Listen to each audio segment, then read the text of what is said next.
नमस्कार दोस्तों मित्रों, आप देख रहे हैं Yashvi home news network Sanjay Vishwakarma के साथ। जैसा कि स्क्रीन पर आप लोग देख पा रहे हैं कि यह हमारे साथ राज्यसभा सांसद रामचंद्र जांगड़ा जी हैं और आज हम उनसे उन गरीबों की बात करेंगे जो कि आज अपने बच्चों को शिक्षा देने में असमर्थ, ना ही उनके पास कोई रोजगार का एक अहम मुद्दा है, ना ही उनके पास रोजगार है, ना ही वह अपना घर चलाने में असमर्थ हैं।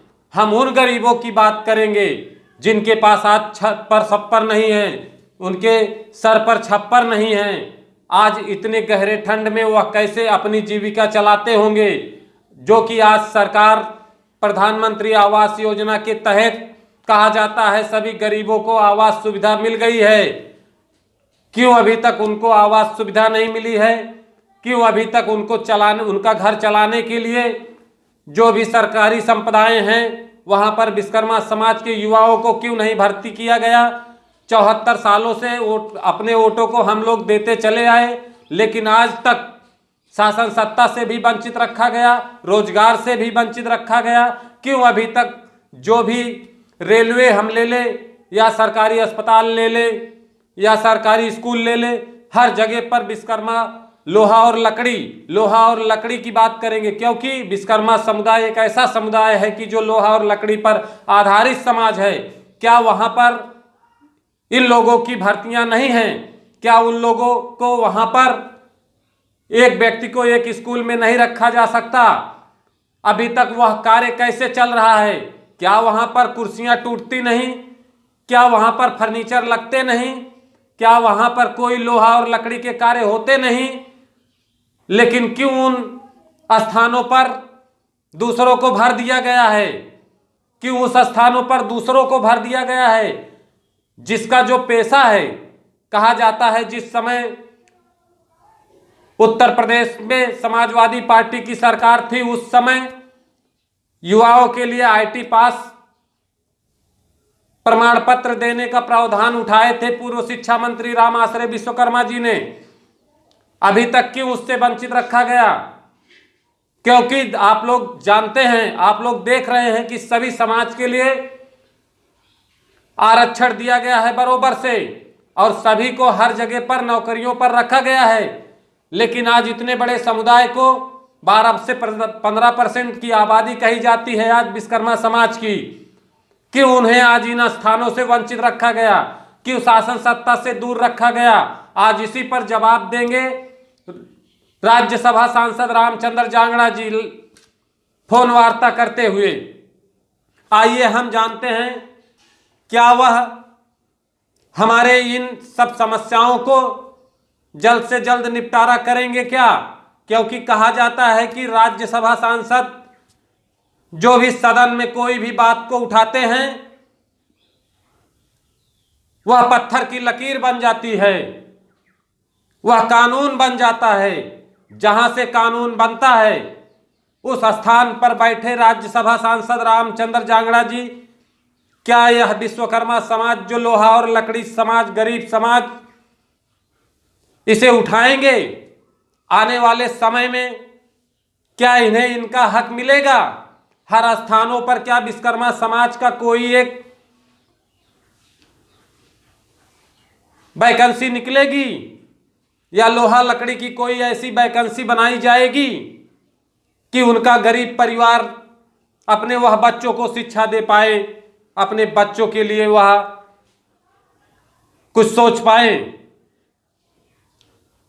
आइए हम सुनते हैं और देखते हैं क्या कहते हैं राज्यसभा सांसद रामचंद्र जांगड़ा। तो वो आईटीआई वो ये काम सिखाने वाले तो केंद्र है वो, और क्या है? बिल्कुल, लेकिन अभी वहां पर भी जितने लोगों के पास में भी आईटीआई है, लोगों ने किया भी है, लेकिन आज इन विभागों पर क्यों विश्वकर्मा समाज या जो भी उस लोहा और लकड़ी के कार्य करते हैं उनको क्यों नहीं रखा जाता? उनके लिए एक कोई प्रॉपरली वो होना चाहिए कि एक थाने में एक कारपेंटर की जरूरत है, एक लोहे वाले की जरूरत है, हर जगह स्कूल है, सरकारी संपदाएं हैं, वहाँ लकड़ी की कार्य।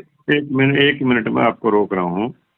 अभी जो नई शिक्षा नीति जो आई है, अभी जो नई शिक्षा नीति बनी है उनमें ये प्रावधान है, जो पेशेवर कारीगर जातियां जो होती हैं जी उनके बच्चों में टेक्निकल इंस्टीट्यूट्स में मेरिट में छूट दी जाएगी, क्योंकि उनके हुनर उनके खून में होता है। जी हैं, वो अंग्रेजी में कमजोर हो सकते हैं, लेकिन उनके हथौड़े की मार में कोई चूक नहीं होती। चूक नहीं होती। हाँ, यह तो इस यह आप तरफ जो सर आपने यह जो कह रहे हैं, कहीं ना कहीं जब मैं सपा सरकार थी तो मैं एक पुस्तक पढ़ रहा था, सपा के समय में वो छपी है, तो उसमें भी उन्होंने दर्शाया है कि माननीय मुलायम सिंह यादव और उच्च शिक्षा मंत्री रामाश्रय विश्वकर्मा ने प्रयास किया था कि विश्वकर्मा समाज के जितने भी युवा वर्ग करते हैं उनको जन्मजात से ITI प्रमाण पत्र माना जाए, ITI पास प्रमाण पत्र दिया जाए। अभी मैं आपको बताऊं, नई शिक्षा नीति में यहाँ तक भी है, जो पेशेवर जातियों के एक्सपर्ट जो लोग हैं उनको ट्रेनिंग में भी उनको हिस्सेदारी दी है। वो ट्रेंड करने में भी यूनिवर्सिटीज में काम करेंगे, उनकी स्किल को देख के। जी अरे वो जो है ना, ट्रेनर भी लगाए जाएंगे उनको। ओके क्योंकि बहुत आदमी ऐसे होते हैं जिनके पास सर्टिफिकेट चाहे वो मैट्रिक का ना हो, लेकिन वो जो उनके पास हुनर होता है वो एक BTech MTech से भी ज्यादा बड़ा होता है। ओके तो उन लोगों को चांस दिया जाएगा। नई शिक्षा नीति में ये प्रावधान है और इसके ऊपर काम हो रहा है। अपने समाज के लोग इसमें कुछ एक्टिव होंगे। देखो बात ये है, हर चीज में, अब आपने कहा कि नहीं हो रहा है, अभी 4 साल के शासन में अब तक नहीं हो पाया। जी देखो ये भी कहने वाली बात है भैया, बगैर रोए तो माँ भी कहते हैं ना, दूध नहीं पिलाती। जी तो कुछ अपनी आवाज उठानी भी पड़ती है। जी अगर उठाएंगे तो सबके ध्यान में आएगा। अब हर आदमी का ध्यान, पॉलिटिकल आदमी का ध्यान किसान किसान किसान किसान किसान किसान पर फोकस है, क्योंकि वो अपनी आवाज उठाते हैं। जी तो फोकस भी तभी बनता है। आज पर लोकतंत्र में कोई समाज इकट्ठा होकर अपनी आवाज उठाएगा तो उनकी वोट का आकर्षण लेने के लिए पॉलिटिकल पार्टी उनकी तरफ दौड़ेंगी। तो इसके लिए कुछ प्रयास समाज को करना पड़ेगा और सरकार को का भी ध्यान पूरी तरह से तभी जाता है जब कोई समाज अपने लिए कुछ थोड़ा बहुत प्रयास करता है। और सर अभी मैं जैसे कि आप देख पा रहे हैं सोशल मीडिया में कि समाज की राजनीति करने वाले भारतीय जनता पार्टी या आपकी सरकार में काफी बड़े पैमाने पर लोग हैं जो कि समाज की राजनीति कर रहे हैं। लेकिन जब यशवी होम न्यूज नेटवर्क के माध्यम से जब भी किसी, चाहे वह हम रेप का मामला हो, चाहे किसी की जमीन का मामला हो, चाहे वह आग लगने का, किसी का घर उजड़ने का मामला हो, अभी मैं आपको एक जानकारी देना चाहूंगा कि पीलीभीत का मामला भी था, उसको भी यशवी होम न्यूज नेटवर्क के माध्यम से सारा कुछ उठाया गया और लगातार उठा रहा हूं चैनल पे।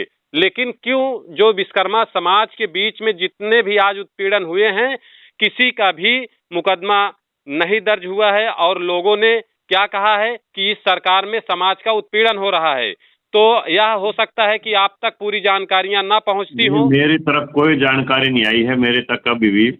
आप जो भी ऐसे मामले हैं, अगर आप व्यक्तिगत रूप से देश के, तो दिल्ली में हूँ, एक फाइल में इकट्ठे करके ले आइए जी, और आपके सामने ही मैं एक्शन के लिए वहीं बैठ के काम करूंगा। जो गरीब समुदाय, जो आपका समाज, जिसे अब आपका समाज है, जो गरीब तबके के ऐसे उत्पीड़न वाले लोगों के लिए कोई आप नंबर या कोई ऐसा आप जन संदेश छोड़ना चाहेंगे कि अगर उन लोगों तक आपकी आवाज पहुंचे और वह लोग आपसे मदद की अपेक्षा करें?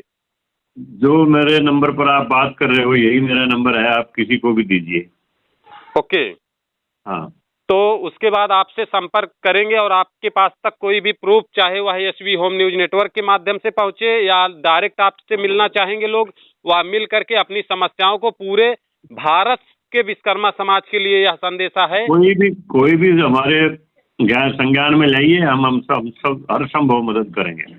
ओके सर, बहुत बहुत धन्यवाद जो कि आपने यशवी होम न्यूज नेटवर्क के लिए अपना इतना बड़ा कीमती समय निकाला। इसके लिए यशवी होम न्यूज नेटवर्क के माध्यम से और संजय विश्वकर्मा की भी तरफ से आपको बहुत बहुत धन्यवाद और सर आभार व्यक्त करता हूं। इसके लिए बहुत बहुत आभार सर। धन्यवाद। Okay sir, thank you.